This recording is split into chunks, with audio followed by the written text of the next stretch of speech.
Hello everyone, friends. A new Spider-Man movie was released just recently, and it turned out to be truly cool.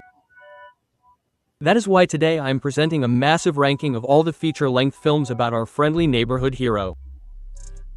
We will journey from Sam Raimi's iconic trilogy to modern Marvel blockbusters and the masterful animation from Sony.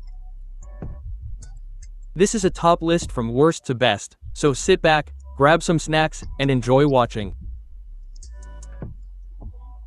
The worst film that opens this ranking is Spider-Man 3. Despite the large number of strong antagonists and iconic characters, including Venom, the picture seemed heavily overloaded to me. The creators simply failed to competently connect all the characters into a single, cohesive story. The film tries to simultaneously show a love triangle with Mary Jane and Gwen Stacy, Harry Osborn's storyline, the mystery of Uncle Ben's murder, and Peter's inner struggle. As a result, it all turns into one big mess that overloads perception and loses its single concept. Plot holes, the weak motivation of Venom, and the strange realization of Peter Parker's transformation only make the situation worse. Ultimately, a film with good potential was ruined due to a conflict between the director and the studio. The 10th place is taken by Marvel's first solo film about this hero, Spider-Man: Homecoming.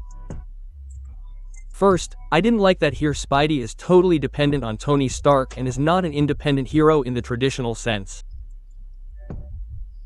This point also led to the fact that the main character seems secondary in absolutely every aspect. Plus, there are weak visuals and banal action scenes. Also, some casting decisions seemed strange to me, like the rejuvenated Aunt May, who now looks more like a sexy girlfriend. The main pros of the film for me were the atmosphere in the style of youth adventures and the antagonist played by Michael Keaton. He was simply magnificent. In my opinion, this film is held up precisely by his charisma. In the 9th position is the second film with Andrew Garfield, The Amazing Spider-Man: Rise of Electro. In many ways, the film is ranked higher for two reasons. Firstly, an interesting plotline with the antagonist Electro. Secondly, the love line with Gwen Stacy, which was perhaps the best and most dramatic among all the Spider-Man pictures. Plus, the main character himself in this film looks more canonical and whole. Here he behaves like a formed, strong personality, which is what superheroes should be. Also, this picture has really cool action and visuals, but perhaps its most important advantage is a truly strong finale. I would call the film's drawback the overloaded plot and the incompetent combination of two antagonists. 8th place is taken by the film Spider-Man 2 by Sam Raimi. I know that many like this film, and many consider it an ideal sequel. And in general, there is a lot to praise it for. A wonderful main villain in Dr. Octopus, deep internal conflict for the hero, the iconic train scene, and a good, cohesive plot. But the film also has flaws that prevent me from ranking it any higher. The annoying behavior of Mary Jane, the main character's excessive tearfulness, and the film's overall excessive naivety. In my opinion, the film is a bit dragged out and overly theatrical for a superhero movie. 7th place, Spider-Man: Far From Home. This is the second solo Marvel movie about Spider-Man. And I like this film much more than the first one. Here, Spider-Man looks like a much more mature and complete hero who has to save the world on his own. I would also note the magnificent antagonist played by Gyllenhaal, who masterfully manipulates the hero. His acting and behavior are simply a solid 10 out of 10. I also like the romantic line with MJ, the constant change of beautiful locations, and the creative action scenes. The atmosphere and direction of this film gave me goosebumps more than once. I especially like the idea that the antagonist paints Spider-Man in a bad light in front of society. This looked truly sharp and tense.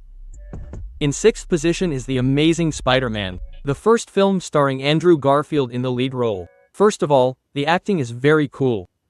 Spider-Man in this film turned out to be bolder, more inventive, yet vulnerable.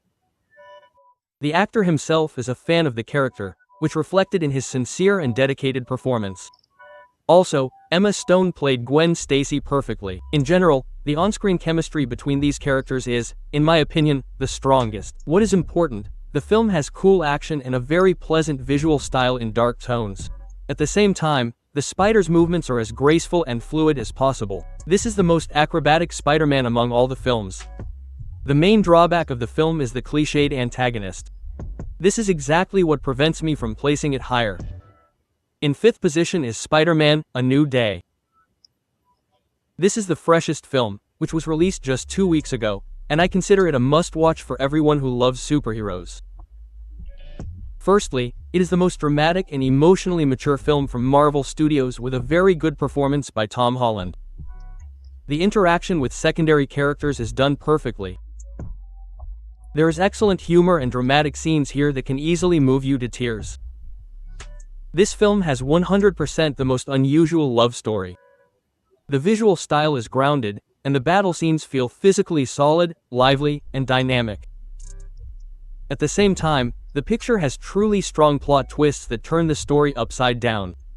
But there are also its downsides. Overload of characters, slow pacing, and a dragged-out final third of the film.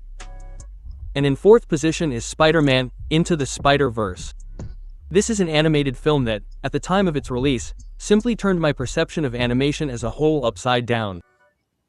A unique visual style, interesting and fresh character personalities, very juicy action, and stunning direction. Beyond the fact that the movie's plot itself is much better than half the films in this top list, every single frame is made with soul and is precise to the millimeter. After watching this animated movie in the theater, I left the hall with immense delight and surprise. I was expecting much less, but instead, I received a true masterpiece. Also, this specific animation was rated higher by critics than any other Spider-Man production. Third place, Spider-Man: No Way Home.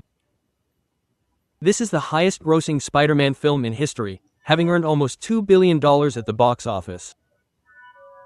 I also watched this film in the theater. What's more, I hadn't seen a single trailer or promotional description for this film beforehand. Therefore, when I saw 3 Spider-Men from different cinematic universes on screen, along with iconic antagonists, my delight knew no bounds. At the same time, despite the large number of famous characters, unlike previous films on this list, this movie managed to skillfully bring everything together so the plot felt cohesive and harmonious. Also, in my opinion, it has the best action of all the Spider-Man films and a truly bold and powerful finale. Second place goes to the first film by Sam Raimi, titled simply Spider-Man. The film was released long before the Marvel popularity boom, and it is one of the first films that made superhero cinema truly famous. This is the first superhero film I ever watched in my life and the only one I have gladly rewatched more than 10 times. In my view, this film perfectly depicts the making of Spider-Man and his transformation as a person. This film features a perfect cast and not the best, but a very charismatic and worthy antagonist, who captivates with his unusual energy. But most importantly, it is the film's atmosphere, which gave an entire generation of viewers unforgettable emotions. Well, and the first place will probably be a surprise to many, but for me, it's Spider-Man: Across the Spider-Verse. The second animated film from Sony Studio that managed to outdo even the first part. First of all, this animated movie made an incredible impression on me. It features an off-the-charts level of animation, combining dozens of visual styles. It has a truly deep, mature conflict where there is no clear-cut correct answer. It features stunning characters and 2 strong antagonists at once, who bring their own meanings to the story. It is a very large-scale picture that manages to tie everything together harmoniously, while also containing a huge amount of fanservice. Also, it has the best musical content of any Spider-Man film. And perhaps, for some, this will also be an argument. This animation has the highest audience ratings and some of the best critic scores on all movie aggregators. Well, dear friends, that was our top list of Spider-Man feature films. Or, as they say, from worst to best. If you found this interesting, like the video, subscribe to the channel, and post your own lists in the comments.